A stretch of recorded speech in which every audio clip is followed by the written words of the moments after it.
Bismillahirrahmanirrahim. Assalamualaikum warahmatullahi wabarakatuh. Anak sekalian, pada kesempatan kali ini saya senang sekali berjumpa dengan kalian dalam suasana yang riang dan bahagia. Jadi anak sekalian,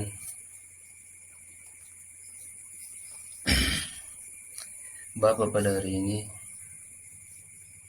berhubung Bapak pada hari ini adalah guru yang masih asing bagi kalian, karena ini termasuk hari pertama Bapak bertugas di tempat kalian, di sekolah kalian. Maka dari itu, sebelum saya memulai pelajaran, saya sedikit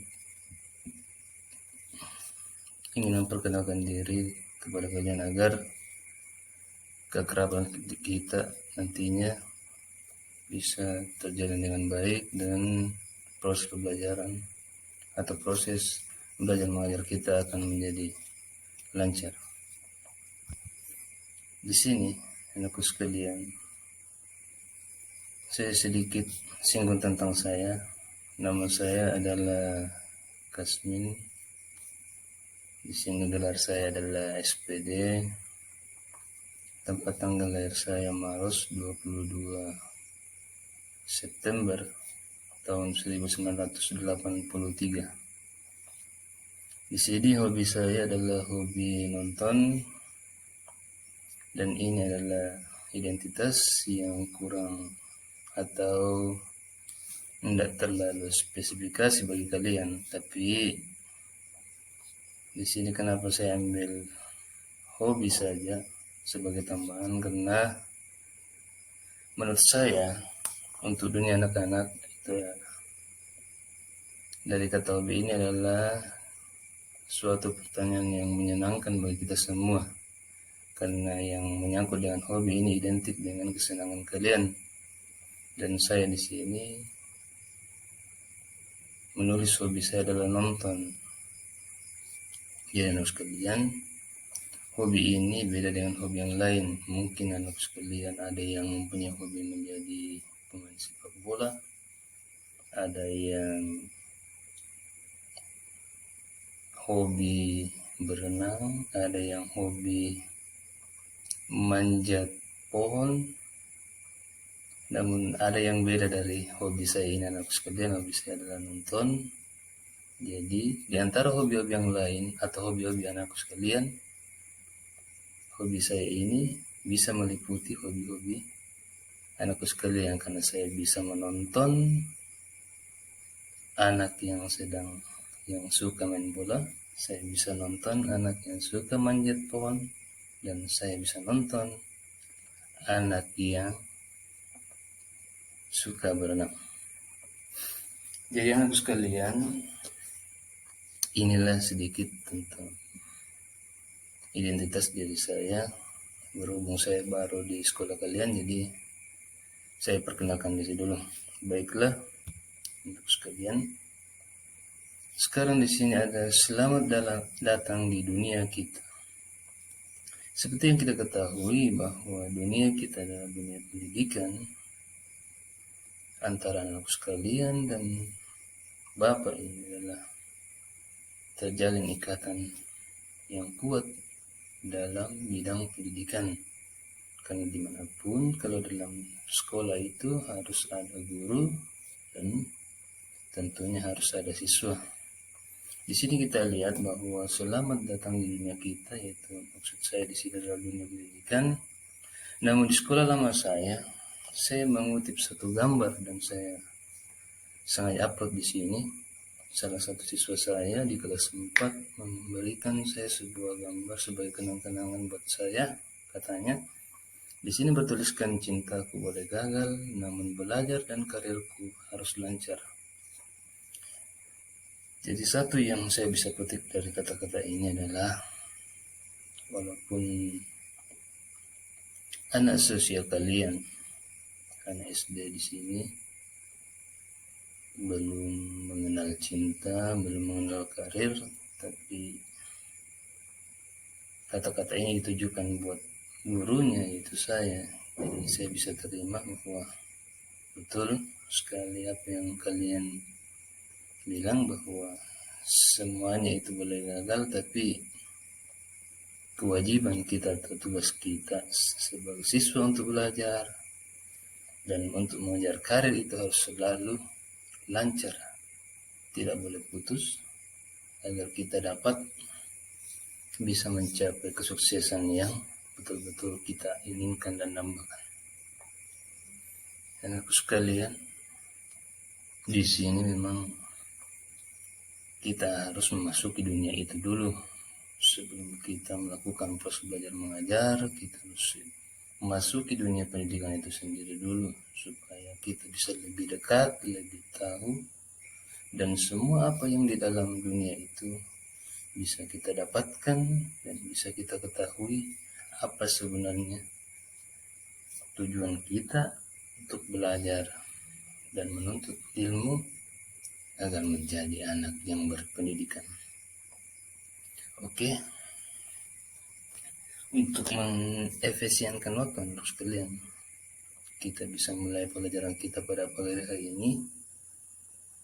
Jadi perdana Bapak masuk ini, tidak apa-apa kita langsung memulai pelajaran. Di sini anak sekalian, kita lihat kita sudah masuk pada tema 4, subtema 2 di kelas 4. Kita berada sekarang di PTS SDN 16 PT, yaitu di kelas Pak Kas, atau itu nama panggilan saya dari nama saya Kasmin. Oke, kita mulai. Coba diperhatikan anak sekalian, kita lihat pada pembelajaran 3. Saat kita memulai pembelajaran itu, karena kita masih berbasis tematik, dalam setiap pembelajaran itu kita lihat dulu muatan apa saja yang ada pada pembelajaran itu sendiri, supaya kita lebih fokus kepada muatan atau apa isi sebenarnya dari pembelajaran itu. Muatan yang pertama, rekan sekalian, adalah di sini ada tentang muatan pembelajaran ilmu pengetahuan alam, yaitu yang terdapat pada KD 38.8 dan 4.8. Penghematan sumber daya alam dalam kehidupan sehari-hari. Ya, berbicara tentang sumber daya alam, jelas itu kita harus melihat dari contoh-contohnya, agar kita bisa lebih paham dan bisa lebih memahami, lebih mengetahui dengan contoh-contoh yang bisa kita lihat dalam kehidupan sehari-hari. Di sini saya tampilkan sekalian ada gambar menghemat air saat mencuci. Di sini yang kita lihat tentunya bukan mencuci pakaian ya, bukan mencuci baju, bukan mencuci celana, bukan mencuci WC. Di sini kita lihat, bisa kita lihat sendiri, di sini ada seorang anak bersama bapaknya atau ayahnya sedang mencuci mobil. Jadi jelas kita ketahui bahwa anak sekalian, bahwa kalau kita dalam keadaan mencuci mobil seperti ini, tentu dari kata hemat di sini jelas bukan bensin yang kita hemat, bukan bahan bakarnya yang kita harus hemat, tapi jelas di sini karena mencuci berarti airnya yang kita hemat. Karena air itu adalah salah satu sumber daya alam dalam kehidupan sehari-hari kita yang sangat penting untuk kelangsungan hidup kita bersama. Ya, jadi coba diperhatikan anak sekalian. Di gambar kedua terdapat anak yang sedang duduk sambil memegang sebuah tulisan, atau di sini dia sedang menulis dan deskripsi di bawahnya hemat saat menggunakan kertas. Ya, jadi di sini gambarnya sedang menulis. Tentunya kalau kita menulis yang perlu-perlu saja, yang penting-penting saja, agar yang kita tulis itu bisa bermakna dan tidak sia-sia. Di sini dikaitkan dengan kehidupan atau kegiatan menghemat. Di sini katanya kita harus menghemat kertas saat menulis. Artinya bisa dipahami anak sekalian, kalau yang kita tulis itu dalam sebuah kertas adalah yang penting-penting saja, yang perlu-perlu saja, sesuai dengan kebutuhan kita atau yang diperintahkan oleh guru. Jangan asal menggambar, kalau disuruh menggambar jangan asal menulis, karena jelas itu akan membuang-buang kertas kita sendiri. Yang rugi siapa anak sekalian? Jelasnya bukan Bapak ya. Yang jelasnya anakku sekalian yang rugi, terutama orang tua kalian. Karena orang tua kalian adalah yang memfasilitasi kalian saat pergi sekolah, membelikan buku, membelikan pulpen, dan membelikan sebagainya. Ini terdapat pada muatan IPA. Jadi yang selanjutnya sekalian, coba diperhatikan di sini masih dalam pembelajaran 3. Kita ternyata dalam pembelajaran 3 ini ada 2 muatan mata pelajaran, yaitu IPA tadi yang sudah saya jelaskan. Sekarang kita masuk pada muatan pembelajaran bahasa Indonesia yang terdapat pada KD 3.5 dan KD 4.5. Di sini ada menentukan pesan moral dan suatu cerita. Cara mengetahui pesan moral yang tersirat dalam suatu cerita yang jelas di sini menurut sekalian. Dalam sebuah cerita itu jelas ada pesan-pesan dari seorang penulis atau seorang pengarang. Pesan-pesan moral di sini yang jelasnya adalah pesan-pesan yang baik untuk kita, yang kita bisa pakai dalam kehidupan sehari-hari sebagai petunjuk bagi kita atau sebagai tuntunan yang baik dalam kehidupan kita. Mari kita lihat. Yang satu itu menentukan pesan moral itu adalah membaca cerita dengan cermat, yaitu jelas dengan begitu ya anak sekalian. Kenapa kita harus membaca dengan cermat? Karena asal kalau baca saja, bagaimana kita harus memaknai pesan moral tersebut? Kalau asal dibaca saja, asal dilihat saja, tidak diperhatikan tanda bacanya, maka tidak akan menyentuh jiwa kita. Maka dari itu pesan moral yang ada dalam karangan atau sebuah cerita atau dalam sebuah tulisan itu susah kita akan paham. Yang poin kedua, mencari peristiwa dan kalimat yang mengandung saran, nasihat, pesan, dan anjuran. Ya, moral itu anak sekalian jelas kandungannya adalah saran atau berupa nasihat atau pesan dan anjuran. Iya, di sini sarannya yang jelasnya adalah saran-saran yang positif, bentuk nasihat-nasihat yang baik, pesan-pesan yang bermakna, dan anjuran-anjuran dalam kelakuan yang baik. Dan teman-teman sekalian, dalam mencari peristiwa dan kalimat yang mengandung itu, kita harus cari di dalam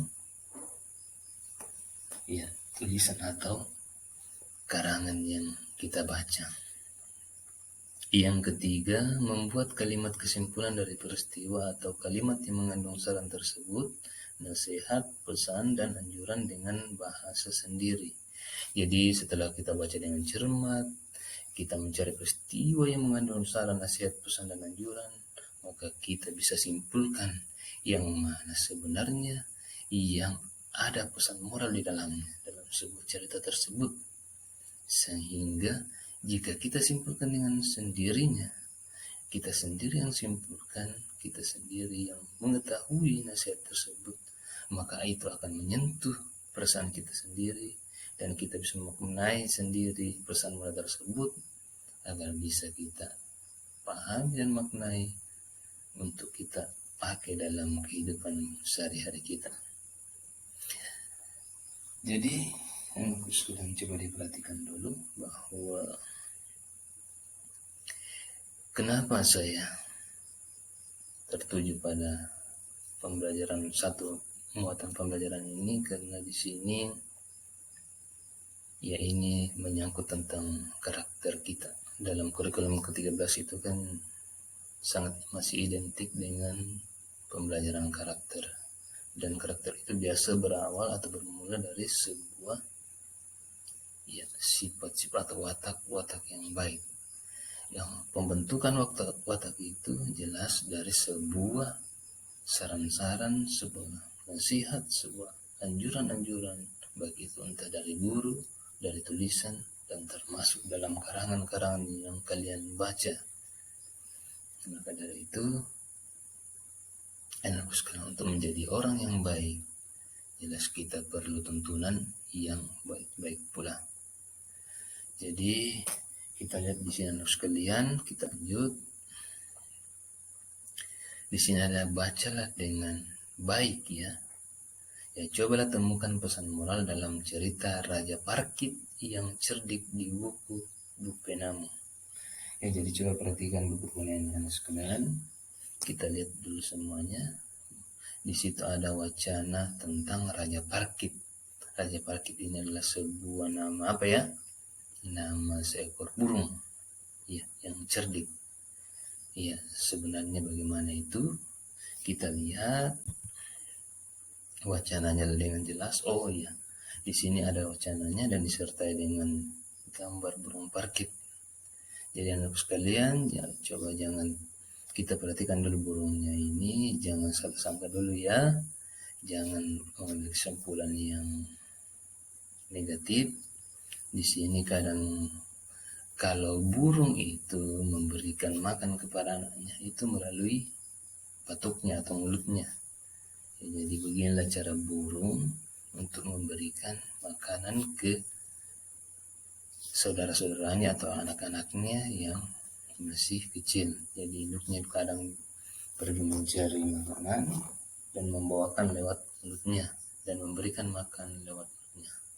Ya, seperti yang saya gambar yang saya tampilkan. Coba perhatikan di sini ada Raja Parkit. Namun kita lihat wacanya di sini anak sekalian, jelas kalau kita lihat di sini, wacananya di sini ya sangat panjang ya. Jelas anak sekalian ada perasaan bosan, jenuh untuk membacanya. Maka itu saya ingin memberitahukan cara supaya kita, bagaimanapun panjangnya wacana yang kita lihat, maka kita akan senang untuk membacanya. Coba perhatikan anak sekalian. Di sini saya akan memberikan masih tentang muatan pelajaran bahasa Indonesia di sini yang menyangkut banyak tentang membaca. Maka saya di sini memberikan sebuah puisi yang saya tulis sendiri, yaitu bagaimana sebenarnya jiwa dari sebuah buku. Maka dari itu kita lihat, dan judulnya pun adalah Hanya Sebuah Buku. Itu karangan saya sendiri. Bisa dibaca anak sekalian. Bukalah buku ini seakan kau membuka pintu hatiku. Bacalah buku ini seolah kau ingin tahu isi hatiku.